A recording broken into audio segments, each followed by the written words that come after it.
Hello developers, in this video we are going to talk about open source projects that you can try out right now to build Telegram bot using Python. Telegram is largely popular for its group-based chat rooms where people can discuss a variety of subjects. A Telegram bot is a program that offers functions and automations that Telegram user then can integrate into the group channels and chats. You can also build your own Telegram bot for various functionalities. If you are developing in Python, you can use this curated collection of top open source libraries on kandi. Check out the link in the description. Now let us explore what is there inside the kit. First on our list is Python Telegram bot.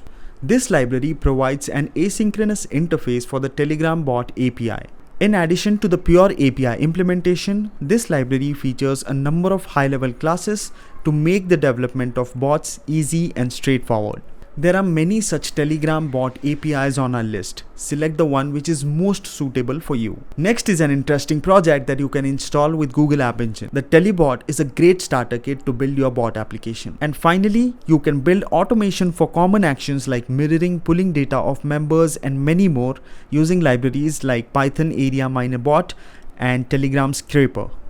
If there is any other Python Telegram automation project that you use, do let us know in the comments. Hit subscribe and join us at the OpenWeaver community of developers to know more on how to use open source libraries for your application development. Thank you for watching this session. Till the next one, bye bye.